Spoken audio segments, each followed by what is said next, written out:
6 जून 2024 Boeing Starliner में बैठे ये दो एस्ट्रोनॉट, जिनमें से एक थी सुनीता विलियम और दूसरा था बैरी विल्मोर। ये दोनों एस्ट्रोनॉट जैसे ही अपने कैप्सूल को लेकर आईएसएस में डॉक होते हैं तो इनके कैप्सूल में कुछ ऐसा इंसिडेंट होता है जिसके वजह से इनके कैप्सूल के कुछ इंपॉर्टेंट पार्ट फेल करने लगते हैं। हालांकि ये दोनों एस्ट्रोनॉट सेफली आईएसएस के अंदर चले गए, लेकिन इस फेलियर की वजह से ये एस्ट्रोनॉट आईएसएस में ही फंस के रह गए। यानी कि अगर ये एस्ट्रोनॉट इन फेलियर के साथ इस कैप्सूल को लेकर पृथ्वी में आना चाहेंगे तो इनके साथ एक बहुत ही बड़ा हादसा हो सकता है। और ऐसा ही सिमिलर इंसिडेंट 2003 में भारत की कल्पना चावला के साथ भी हुआ था। लेकिन यहाँ पे सवाल ये आता है कि आखिरकार इनके स्पेसक्राफ्ट के साथ ऐसा क्या फेलियर हुआ है जिसके वजह से ये एस्ट्रोनॉट अभी तक पृथ्वी में वापस नहीं आ पाए हैं। सो इन सभी चीजों को डिटेल में समझने के लिए आपको वीडियो को एंड तक देखना पड़ेगा। So let's start our video.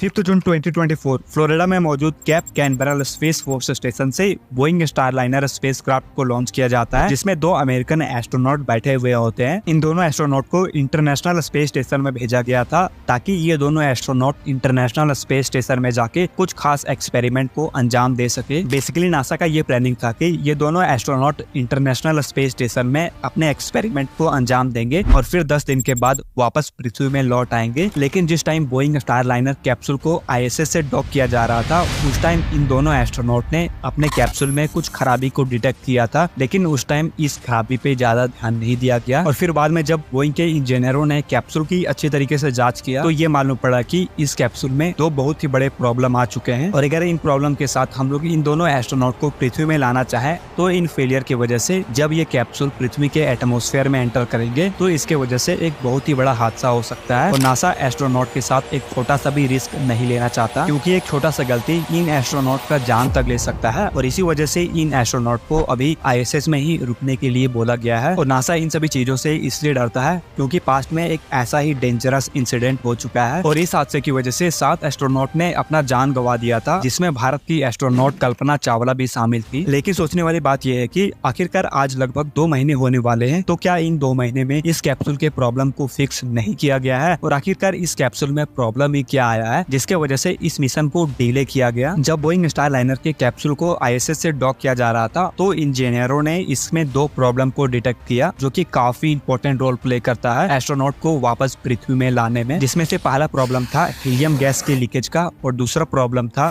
Thruster के फेल होने का। चलो इन दोनों फेलियर को डिटेल में समझते हैं कि आखिरकार ये इतना इम्पोर्टेंट क्यों है। पहला प्रॉब्लम है हीलियम गैस के लीक होने का। अगर आपको नहीं मालूम है कि हीलियम गैस किसी भी स्पेस कैप्सूल के लिए कितना इम्पोर्टेंट होता है तो चलो मैं आपको बता ही देता हूँ। जब कोई भी कैप्सूल पृथ्वी के एटमॉस्फेयर में एंटर करता है तो एटमॉस्फेरिक फ्रिक्शन की वजह से कैप्सूल को काफी ज्यादा हीट्स आना पड़ता है और इसी की वजह से कैप्सूल का अंदर के टेम्परेचर भी काफी ज्यादा बढ़ जाता है। और कैप्सूल के अंदर काफी सारे कम्युनिकेशन डिवाइस और ऐसे काफी सारे इंपॉर्टेंट इक्विपमेंट लगे होते हैं जो पृथ्वी से लगातार कनेक्शन को बनाए रखता है। और जिस टाइम कैप्सूल एटमॉस्फेयर में एंटर करता है तो एटमॉस्फेरिक फ्रिक्शन की वजह से कैप्सूल के बाहर का टेम्परेचर हजारों डिग्री सेल्सियस तक पहुंच जाता है। और इसी टेम्परेचर को मेंटेन करने के लिए हीलियम गैस का यूज किया जाता है ताकि कैप्सूल के अंदर जो इक्विपमेंट मौजूद है वो हाई टेम्परेचर की वजह से खराब ना हो जाए। और साथ ही इस गैस की वजह से कैप्सूल के अंदर का टेम्परेचर भी मेंटेन रहता है, जिसके वजह से एस्ट्रोनॉट को कोई भी हीट का खतरा नहीं होता है। हालांकि एस्ट्रोनॉट के बॉडी टेम्परेचर को मेंटेन करने के लिए कैप्सूल के अंदर बहुत सारे और इक्विपमेंट लगे होते हैं जो एस्ट्रोनॉट के बॉडी टेम्परेचर को हमेशा मेंटेन करके रखते हैं। और अगर हम लोग बात करें हीलियम गैस की लीकेज की,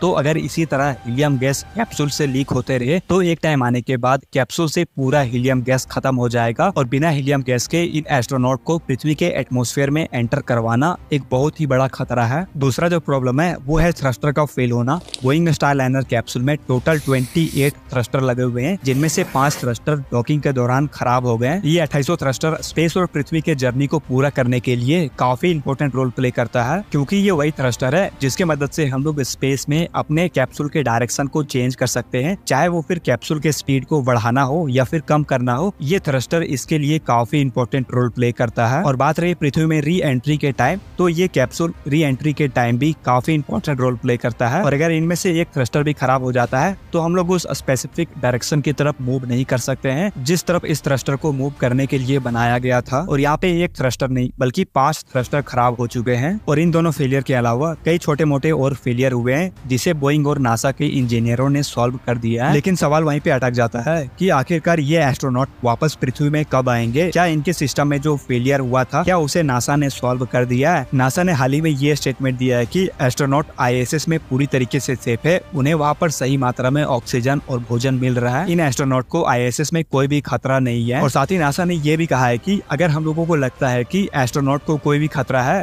तो आईएसएस में 4 और कैप्सूल डॉक हुए हैं और अगर इन एस्ट्रोनॉट को कोई भी खतरा होता है तो इन कैप्सूल की मदद से ये एस्ट्रोनॉट वापस पृथ्वी में आ सकते हैं। और साथ ही नासा ने हाल ही में एक और स्टेटमेंट रिलीज किया है जिसमें इन्होंने ये कहा है कि स्टार लाइनर का जो 5 थ्रस्टर खराब था उनमें से 4 थ्रस्टर के प्रॉब्लम को सॉल्व कर दिया गया है। हालांकि एक थ्रस्टर अभी भी अंडर मेंटेनेंस है और साइंटिस्ट इस थ्रस्टर के प्रॉब्लम को सॉल्व करने की पूरी कोशिश कर रहे हैं। और बात रही हीलियम लीक की तो अभी तक इस पर कोई भी अपडेट नहीं आया है। मे भी आने वाले समय में हीलियम लीक के प्रॉब्लम को सॉल्व कर दिया जाए और एस्ट्रोनॉट को पृथ्वी में वापस लाया जाए। बट अगर हम लोग अभी ओवरऑल बात करें तो सुनीता विलियम्स और बैरी विल्मोर ये दोनों एस्ट्रोनॉट आईएसएस में पूरी तरीके से सेफ है। इन्हें आईएसएस में किसी भी तरह का दिक्कत नहीं हो रहा है। नासा के अनुसार इन दोनों एस्ट्रोनॉट को बहुत ही जल्द पृथ्वी में लाया जाएगा। हालांकि इसमें काफी सारे नियम कानून होते हैं जिसे नासा को फॉलो करना पड़ता है और शायद इसी की वजह से नासा कोई कंफर्म डेट नहीं बता पा रहा है कि हम इन दोनों एस्ट्रोनॉट को इस डेट में पृथ्वी में वापस लाएंगे। सो आपको क्या लगता है नासा इन दोनों एस्ट्रोनॉट को कब तक पृथ्वी में लाएगा? आप अपना राय हमें कमेंट बॉक्स में जरूर दे। ऐसा भी हो सकता है कि जिस टाइम आप हमारी वीडियो को देख रहे हो उस टाइम ये एस्ट्रोनॉट पृथ्वी में आ चुके होंगे। सो ये था आज का वीडियो। अगर वीडियो पसंद आए तो लाइक सब्सक्राइब करने के साथ साथ बेल नोटिफिकेशन को ऑल पे जरूर कर लेना। सो मिलते हैं किसी नेक्स्ट वीडियो में नए टॉपिक के साथ। अब तक के लिए बाय बाय, टेक केयर।